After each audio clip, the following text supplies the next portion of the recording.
বাংলাদেশকে ঘিরে ভারতের একের পর এক সিদ্ধান্তে এবার নতুন চমক দেখা গেল। বাতিল করা হলো বহুল আলোচিত ট্রান্সশিপমেন্ট সুবিধা, যার মাধ্যমে বাংলাদেশ ভারতীয় ভূখণ্ড ব্যবহার করে পণ্য পাঠাতো তৃতীয় দেশে। এই আকস্মিক সিদ্ধান্তকে ঘিরে শুরু হয়েছে রাজনৈতিক অর্থনৈতিক নানান জল্পনা কল্পনা। এই পটভূমিতে বাংলাদেশ কিভাবে পাল্টে দিচ্ছে নিজের বাণিজ্যিক কৌশল, বিস্তারিত জানবো সাজনিন ফারজানার প্রতিবেদনে। একসময় ভারত নিজেই বলেছিল বাংলাদেশ দক্ষিণ এশিয়ার বাণিজ্য কেন্দ্র হয়ে উঠুক। ট্রান্সশিপমেন্ট সুবিধা দিয়েছিল সেসব কথা মাথায় রেখে, অথচ হঠাৎই সেই সুবিধা বন্ধ করে দিল দিল্লি। ভারতের এমন আচরণে কূটনৈতিক অঙ্গনে উঠেছে নানা প্রশ্ন।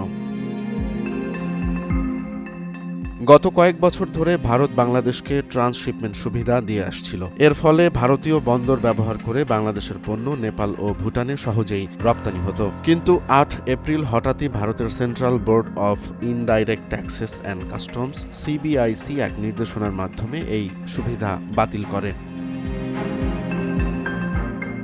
এই সিদ্ধান্তে অনেকেই আশঙ্কা করছিলেন বাংলাদেশ বাণিজ্যিকভাবে চাপে পড়বে, কিন্তু সাধারণ ফ্যানের দিন শেষ, আকিস ফ্যানে বাংলাদেশ। বাংলাদেশের অন্তর্বর্তীকালীন সরকার বলছে তারা এখনই কোনো বড় সমস্যার আভাস দেখছেন না। বিশ্লেষকরা বলছেন তাৎক্ষণিক বড় প্রভাব না পড়লেও এই বার্তাটি গুরুত্ব দিয়ে দেখছে সরকার। কারণটা কেবল বাণিজ্যিক নয়, ভূ রাজনীতি। ঢাকায় চলা আন্তর্জাতিক বিনিয়োগ সম্মেলনের ঠিক মাঝেই ভারত এই সিদ্ধান্ত নেয়। সম্মেলনের লক্ষ্য ছিল বিদেশি বিনিয়োগকারীদের আকর্ষণ এবং বাংলাদেশকে দক্ষিণ এশিয়ার বাণিজ্য কেন্দ্র হিসেবে তুলে ধরা। বিশ্লেষকদের মতে এটাই ভারতের অস্বস্তির প্রধান কারণ। ঢাকা বিশ্ববিদ্যালয়ের আন্তর্জাতিক সম্পর্ক বিভাগের অধ্যাপক লাইলুফার ইয়াসমিন মনে করেন, বাংলাদেশের কূটনৈতিক তৎপরতা ও আন্তর্জাতিক ভাবমূর্তি ভারতের জন্য অপ্রত্যাশিত। ভারত হয়তো বার্তা দিতে চাইছে, তোমরা শুধু আমাদের সাথেই থাকো, নিজেদের অবস্থান বড় করতে যেও না। তবে ভারত তাদের অবস্থানে অনড়। দিল্লির পররাষ্ট্র মন্ত্রণালয় বলছে এই সিদ্ধান্ত রাজনৈতিক নয়, বরং ভারতের নিজের অর্থনৈতিক স্বার্থের কারণেই এমনটা করা হয়েছে। তবে স্বস্তির খবর, নেপাল ও ভুটানে বাংলাদেশের রপ্তানি তেমন প্রভাবিত হবে না বলে জানাচ্ছে ভারতীয় কর্মকর্তারা। ফলে ভারতের ভেতর দিয়েই বাংলাদেশের পণ্য ওই দুই দেশে যাওয়া সম্ভব হবে আগের মতোই।